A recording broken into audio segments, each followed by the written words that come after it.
Votre première, c'est un premier long métrage d'une jeune Française, elle est plasticienne. Prune Nourri qui signe son premier long métrage qui s'appelle Serendipity, qui est sorti fin octobre, et c'est un documentaire en fait qui est à la croisée entre un portrait de femme et d'artiste, le récit d'un combat contre le cancer du sein et un cheminement à travers ses travaux artistiques, un travail depuis 15 ans qui est fait de sculptures, de vidéos et de performances sur les thèmes du corps, de la bioéthique, de la fertilité et du féminin. Le film en fait il commence dans les couloirs d'un hôpital sur un brancard où on comprend que la réalisatrice est étendue derrière la caméra. Il se poursuit ensuite à travers ses rendez-vous médicaux et puis ses projets artistiques.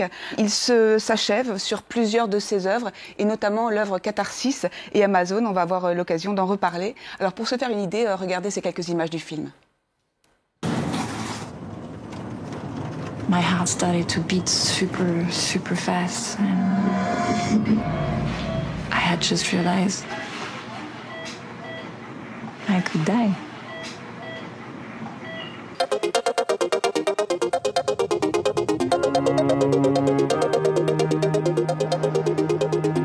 I lost my body on the way.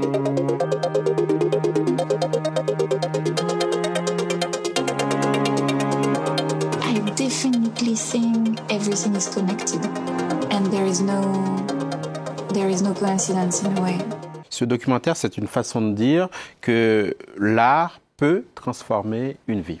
C'est exactement ça, c'est vraiment l'essentiel du propos de son film, une façon de transformer l'expérience en projet artistique et au passage l'aider à se guérir. Ce que remarque en fait la jeune artiste, ce sont les liens évidents entre son travail, la matière même de son art et le combat qu'elle mène contre la maladie. Elle en témoigne aux spectateurs et c'est la raison pour laquelle elle a intitulé ce film Serendipity et elle nous explique pourquoi. Écoutez. Pour moi, ma compréhension, c'est que c'était un mot entre art et science, sur comme quoi le processus d'un artiste et le processus d'un chercheur, en sciences aussi, passe par cette même idée où il y a le hasard, vous amène quelque chose sur votre chemin, hasard, destin, on peut appeler ça de plein de manières, mais c'est votre personnalité, vos recherches ou qui vous êtes qui fait que vous allez attraper cette chose ou pas. Et c'est ce mélange entre hasard et intuition qui s'appelle la Serendipity. Et puis elle dit aussi que c'est une manière finalement d'être une patiente non passive, en disant action, d'être dans l'action, et puis en partageant son quotidien, peut-être d'aider d'autres femmes qui sont victimes du cancer du sein. C'est une femme sur 8. Axel, vous vouliez évoquer 2 séquences du film avec la très regrettée Agnès Varda. Oui, beaucoup de séquences émouvantes dans ce film qui dure 1h14 et notamment celle avec la cinéaste et artiste Agnès Varda qui est décédée en mars dernier, elle aussi d'un cancer. On la voit à l'écran là. En fait, les 2 artistes de générations différentes se connaissaient et s'aimaient beaucoup. Et dans la séquence qu'on va voir, l'aînée en fait rassure la plus jeune qui lui demande si elle restera femme une fois qu'elle aura perdu son sein et qu'elle aura perdu ses cheveux. Agnès Varda alors lui parle des Amazones, vous savez, ces femmes guerrières de la mythologie. Et Prune Nourri nous a autorisé à diffuser ces quelques images. Oui. Tu captes? Si tu te mettais face à moi, peut-être.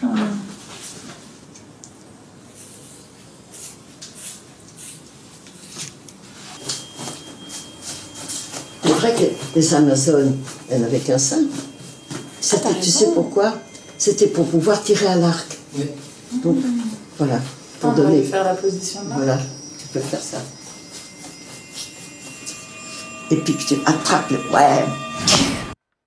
Voilà, c'est un des moments qui est très, très fort du film et ça fait toujours plaisir de retrouver Agnès Varda. Depuis 2015, rien n'a pu l'empêcher à cet artiste de réaliser plusieurs expositions remarquées. Oui, effectivement, plusieurs expos aux États-Unis où elle réside et puis aussi en France et notamment au musée Guimet. Et sa toute première expo, c'est encore une première en tant qu'artiste représentée par la galerie française Daniel Templon.